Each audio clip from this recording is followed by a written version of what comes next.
आते हैं जो 2 वर्ष 3 वर्ष के लग रहे हैं, 4 वर्ष के, 5 वर्ष हो गए, वो शुरू में आते हैं जो तो ये कहे जी हमारा ये नुकसान हो गया, ये लाभ नहीं होता, ये बीमारी होगी, ऐसा नहीं होता। 2 वर्ष के बाद जो सच्चे दिल से लगते हैं, नाम खंड नहीं करते, 2 वर्ष के बाद उनके पास जुबान नहीं रहती, हम के मांगा भगवान से बिना मांगे देने लग जाता है, इतना सुख दे देगा आपको। अब वो जो नए नए आते हो तो अपने दुख बताते हैं, और उनको क्योंकि आपके पिछले पुण्य नहीं थे, बैटरी चार्ज नहीं थी, तभी तो आपको दुख हुआ, आपके प्रारब्ध में वो पाप थे। अब परमात्मा ने आते ही वो पाप काट के आपके सुख लिख दिए, तो अपने कोटे से आपको दिया।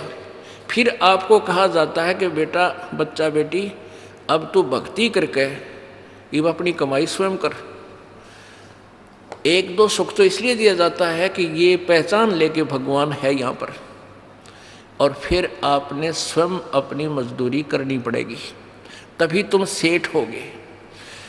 तो यहाँ आते हो, जैसे कोई भक्त आता है, पहले तो आप सच्चे दिल से शुरू में लगते नहीं। यदि आप शुरू से ही समर्पण कर दो और छोड़ दो सब पूजाओं को, देखना आपके ऊपर 1 वर्ष के अंदर वारे न्यारे कर देगा भगवान, लेकिन नहीं कर पाते। उसके लिए काल ने हमें कैसे बांध रखा है, जैसे एक परिवार में एक आदमी नाम ले लिया, एक व्यक्ति ने, और 5 व्यक्ति अनुपासना करने वाले, तो आपके नियम को वो खंड करवा देते हैं, और फिर आपको हानि होनी बराबर रह जाती है, वो लाभ पूरा नहीं मिलता। फिर आपको समझाया जाता है, दृढ़ किया जाता है कि ये पूजा मत कर, अनुपासना नहीं करनी है। परमात्मा कबीर जी कहते हैं, 100 वर्ष तक सतगुरु पूजा, एक दिन अनुपासी, वो अपराधी आत्मा फिर पड़े काल की फांसी। 100 वर्ष आपने साधना कर रखी है, परमात्मा की साधना, सत्य साधना, एक दिन अनुपासना कर ली, अन्य देवी देवता क्रियाक्रम कर दिया, तो तेरा सारा नष्ट हो जाएगा। वो अपराधी आत्मा फिर पड़े काल की फांसी, यानी वो पिछला किया हुआ नष्ट नहीं होगा, लेकिन काल के जाल में फंस गया, नाम टूट गया, और काल फिर तेरे पिछले पुण्य के आधार पर तुझे नचाएगा, स्वर्ग में देवता बना देगा, ब्रह्मा विष्णु महेश बना देगा, पदवी दे देगा। फिर आपकी मलाई जो बैटरी डिस्चार्ज हो जाएगी, फिर गधे की योनि दे देगा, यानी काल की फांसी में फिर रह गया। तो ये साधनाएं आपने जो हम बताते हैं, शुरू में ही प्रारंभ से ही दृढ़ निश्चय करके आओ, और सब आप अनुपासना को और सब मर्यादा जो आप हमारे नियम को भंग करती हैं, इनको तुरंत त्याग दो, और फिर देखना।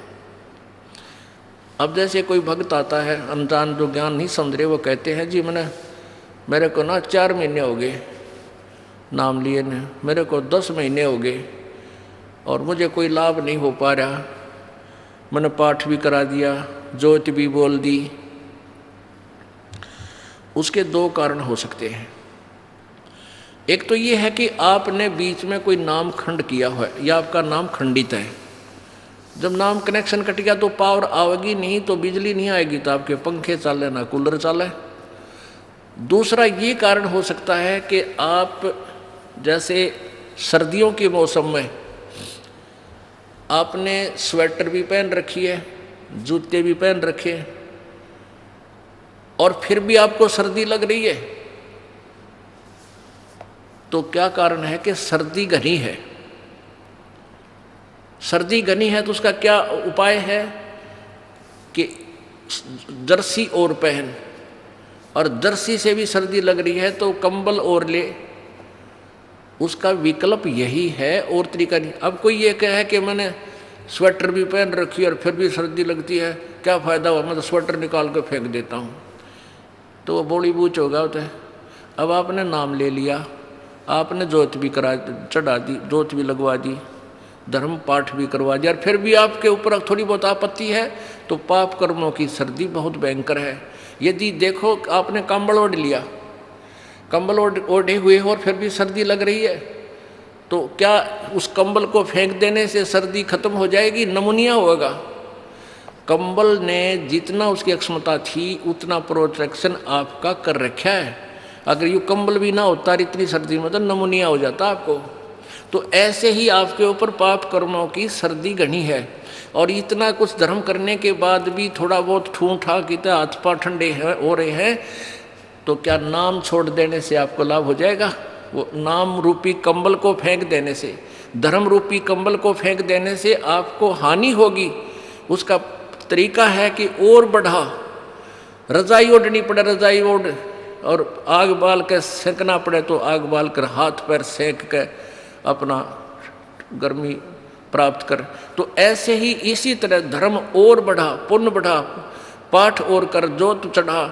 जैसे एक टेबलेट थे, पेट का दर्द ठीक ना हुआ 2 ले, एक दिन बना हुआ तो लगातार 1-1 महीने भी गोलियां खानी पड़ जाती है जब वो इलाज होगा उसी तरीके से। तो आपका जो ये पाप रूप कर्मी जो कर्म रूपी सर्दी से आप जो परेशान हैं, इसका यही तरीका है। और इसमें आपने पीछे नहीं हटना, आगे को बढ़ना चाहिए। और जिनके ये परमात्मा की खटक लग जाती है उनकी क्या स्थिति होती है। लागी का मार्ग और है, लगे चोट काल जा करके, लगे चोट काल जा करके, लगे चोट काल जा करके ला।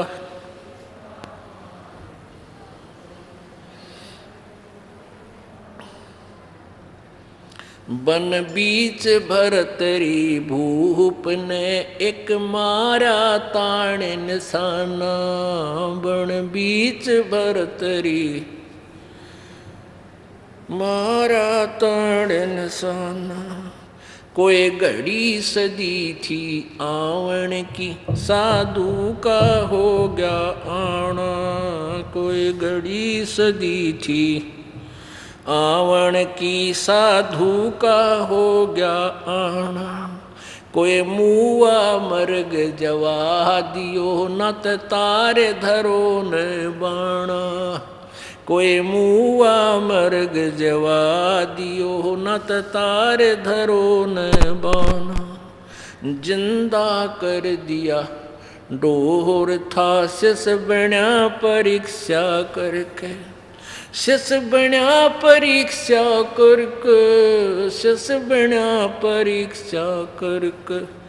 लागी का मार्ग और है, लगे चोट काल जा करके, लगे चोट काल जा करके। लागी का मार्ग और है, लगे चोट काल जा। गोपी चंद योगी हो गए, जिन ले लिया भगमा बाणा। गोपी चंद योगी हो गए, जिन ले लिया भगमा बाणा। गुरु महल जनान भेज थे, भिक्षा का भोजन लाना। गुरु महल जनान भेजते, डोडी पे अलख जगाना। भोजन 36 छोड़ के, भिक्षा का भोजन खाना। व्यंजन 36 त्याग के, भिक्षा का भोजन खाना। तन पड़ गया कमजोर था, ना खाया उदर भर के, ना खाया उदर भर के, ना खाया उदर भर के। लागी का मार्ग और है, लग चोट काल जा करके, लग चोट काल जा करके। लग लागी का मार्ग और है, लग चोट काल जा करके। बाजीद कहे उठाओ ऊंट को, लोग कहें ये मुआ। बाजीद कहे उठाओ ऊंट को, लोग कहें ये मुआ। उठन आली चीज रही ना, गया ओड सलानी सुआ। वा उठन वाली चीज रही ना, गया ओड सलानी सुआ। कुछ नक्सक बिगड़ा है नहीं, बाजीदा अचरज हुआ। कुछ नकसक बिगड़ा है नहीं बाजीदा अचरज हुआ। जिन किया अचंबा गोर है राज तजा काल से डर के, तजा राज काल से डर के, तजा राज काल से डर के लागी का लग चोट काल जा करके लागी का। सुल्तानी मगन बैराग में जिन तज दिया बलख बुखारा। सुल्तानी मगन बैराग में जिन तज दिया बलख बुखारा। कदे पालकिया में चालते आज ठालिया गुदड़ बारा। कदे पालकिया में चालते आज उठा लिया गुदड़ बारा। सब संगी छोड़ी रोवती रोवे था कुण बासारा। सब संगी छोड़ी रोवती रोवे था कुण बासारा। वहाँ शोर मचारण वास में ना देखा पीछा फिर के, ना देखा पीछा फिर के, ना देखा पीछा फिर के लागी का मार्ग।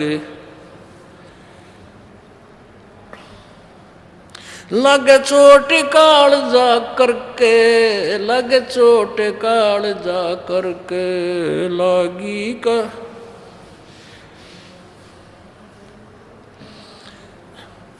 कुएं में शेख फरीद ने किसी मीठी बोली बासा। कुएं में शेख फरीद ने किसी मीठी बोली बासा। तुम चुन चुन कागा खा ली और मेरे हाडा पर का मासा। तुम चुन चुन कागा खा ली और मेरे हाडा पर का मासा। मेरे दो नैना मत छेड़ियो मोहे राम मिलन की आशा। मेरे दो नैना मत छेड़ियो मोहे राम मिलन की आशा। जिन करी तपस्या गोर थी वो होए आश्रय हर के। वो होए आश्रय हर के, वो होए आश्रय हर के लागी का मार्ग। लग चोट काल जा करके, लग चोट काल जा करके लागी का।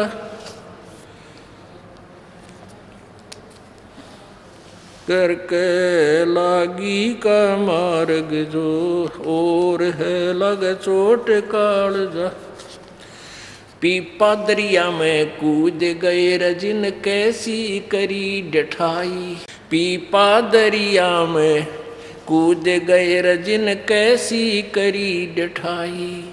वो नर पाड़ा जीत गए रजिन सिर धड़की बाजी लाई। नर वो पाड़ा जीत गए जिन सिर धड़की बाजी लाई। कह मंगलानंद चेतियो तुम सोच समझ मेरा भाई। कह मंगलानंद चेतियो रे कुछ समझ सोच समझ मेरा भाई। बिन चेते यु झूठा शोर है कुछ जाइयो सुकर्म करके। कुछ जाइयो सुकर्म करके, कुछ जाइयो रे सुकर्म करके लागी का मार्ग। और है लग चोट काल जा करके, लग चोट काल जा करके, लग चोट काल जा करके लागी का।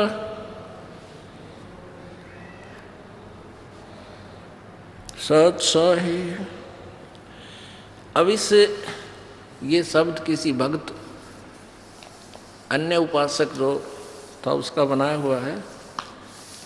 फिर भी कथा कहानी जिसने भी जो जिस सत्र की भक्ति कर रहा है, प्रेरणा इन्हीं महापुरुषों से मिलती है जिन्होंने परमात्मा पाने के लिए समर्पण किया।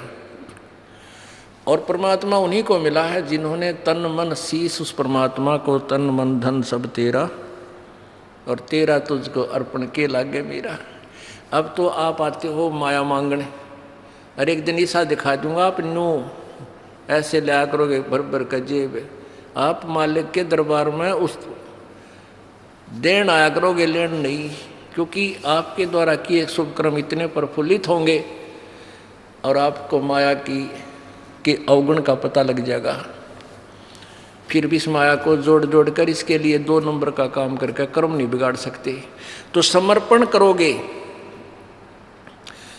तन मन शीस ईस अपने पे, तन मन शीस ईस अपने पे, पहले में चोट चढ़ावे, जब कोई राम भगत गत पावे हो जी, जब कोई राम भगत गत पावे हो जी। कहने का सारी कुछ प्रक्रिया आपको समझाने के लिए बताई गई है कि आप इस मार्ग पर लगो, उसी दिन से आप समर्पण कर दो, या इस नाम को लो मत, इसको समझो। पहले हमने पुस्तक बना रखी है, वो ले जाओ, बार बार उनको पढ़ो अच्छी तरह, उनको ज्ञान को समझ कर आओ, नाम लो। सतनाम तो तब तक मत लेना जब तक आप इस ज्ञान को पक्का दृढ़ नहीं समझ चुके हो, इसलिए हम लेट करते हैं। अब प्रथम नाम ले लिया, थोड़ा बहुत खंड वंड हो गया तो चलेगा, और सतनाम लिए पाछे फिर भी तुम गड़बड़ करते रहते हो, तो उतना लेट हो जाओगा। लाभ आपको मिले तोगा, क्योंकि फिर शुरू करवाएंगे, फिर स्टार्ट होगा। तो इतना आप डगमग होकर के विचलित भी हो सकते हो कि नाम हमारा लाभ नहीं हो रहा। लाभ इसलिए नहीं हो रहा कि आप अन्य मर्यादाएं नहीं निभा रहे जो निभानी जरूरी थी। तो उन सब से पहले उनको निभाओ।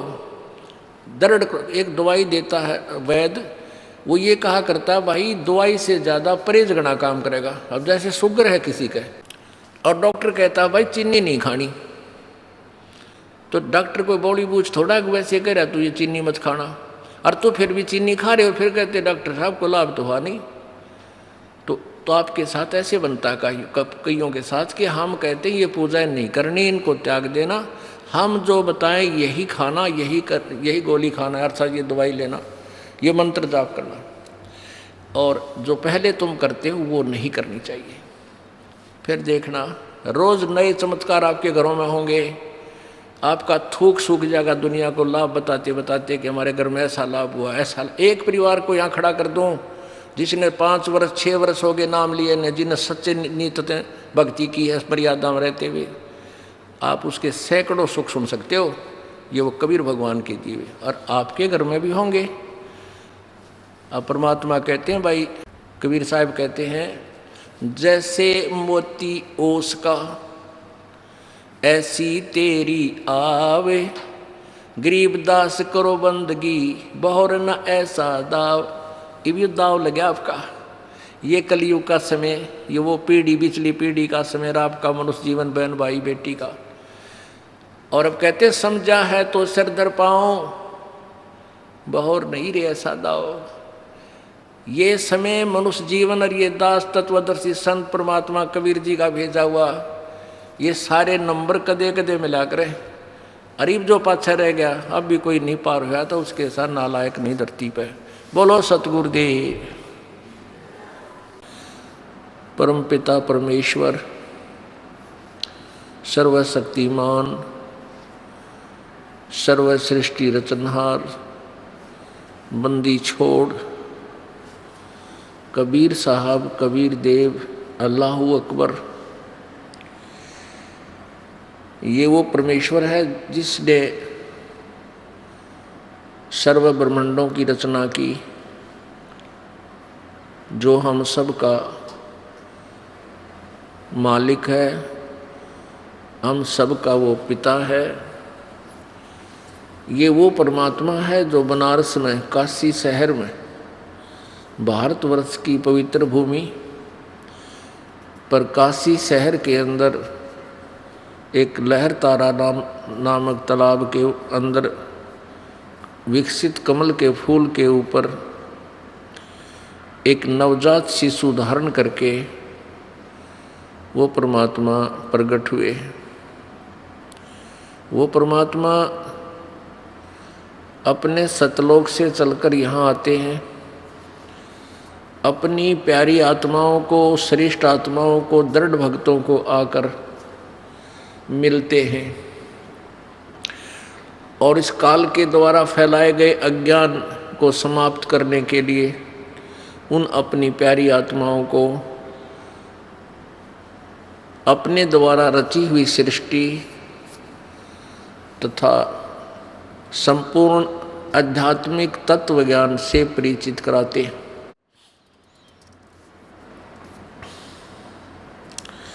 पुण्यात्मा, परमात्मा प्राप्ति कोई कठिन विषय नहीं है,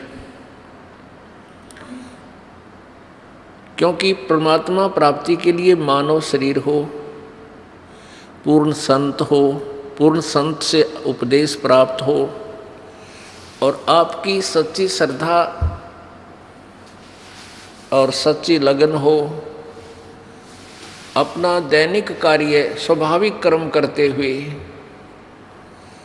जिसका जैसा भी कोई कार्य है उसको करते करते आप परमात्मा प्राप्ति कर सकते हो। इसमें जो सबसे कठिन कार्य काल भगवान ने बना दिया वो ये है कि परमात्मा को कैसे पहचाने। जब तक हमें ये दृढ़ विश्वास नहीं होगा कि ये लाल है तो हम उसकी पूरी कीमत नहीं दे सकेंगे। जिसमें हमें ये पक्का विश्वास हो जाएगा कि ये लाल है तो सौदागर उसकी पूरी कीमत देने में आनाकानी नहीं करता। अभी तक हम अपने परमात्मा, अपने मूल मालिक, अपने पिता को नहीं पहचान सके और हम इन ब्रह्मा विष्णु महेश जी, ब्रह्म परब्रह्म, इन्हीं तक के ज्ञान से रंगे हुए थे और हमारी साधना का जो टारगेट था, हमारी साधना की जो अंतिम पहुंच थी वो ब्रह्मा विष्णु महेश, विष्णु और शंकर जी तक ही थी। ब्रह्मा जी को तो हम दंत कथाओं के आधार से रिजेक्ट किए हुए थे कि ब्रह्मा की पूजा नहीं करनी। ऐसा नहीं है, ये भी गलत बात है। ये तीनों एक जैसे, एक ही सत्र के श्री ब्रह्मा जी, रजगुण श्री ब्रह्मा जी, सतगुण श्री विष्णु जी, तमगुण श्री शिव जी, ये एक ही सत्र के भगवान हैं। इनकी एक जैसी पावर है, इनके विभागों का अंतर है। जैसे यहाँ विभाग है, जैसे कोई होम मिनिस्टर है तो गृह मंत्री का महत्व ज़्यादा है। प्रत्येक व्यक्ति गृह मंत्री को ज़्यादा महत्व देता है और दूसरा कोई वित्त मंत्री है या कोई उद्योग मंत्री है तो उनको ज़्यादा महत्व देते हैं। और एक सैर सपाटा मंत्री हो तो उसकी तरफ विशेष ध्यान नहीं होता, वो उसको हम विशेष महत्व नहीं देते क्योंकि उसका जनसाधारण से कोई लिंक नहीं होता, ना कोई बेनिफिट विशेष वो दे सकता। तो ऐसे विभाग का अंतर है। श्री ब्रह्मा जी रजोगुण विभाग के मंत्री हैं, ये केवल सृष्टि जीवों से ये संतानों उत्पत्ति करवाते हैं, दैट्स ऑल। और विष्णु जी सतिथि रखते हैं और इनको कथित रूप से पालन पोषण का भी कहते हैं। ये पालन पोषण करता है, लेकिन पालन पोषण तो एक ही परमात्मा, वो पूर्ण ब्रह्म वही करता है। और शिव जी को इसलिए पूजते हैं कि ये रिद्धि सिद्धि इसके पास है और ये एक आधा खिलौना साधक को दे देता है। फिर उसके आधार से ये सिद्ध पुरुष, नाथ, ये फिर हल्दी की गांठ प्राप्त करके पंसारी बन जाते, इसलिए इनका महत्व ज़्यादा है। लेकिन अन्यथा ये तीनों भगवान एक ही सत्र की शक्ति के हैं।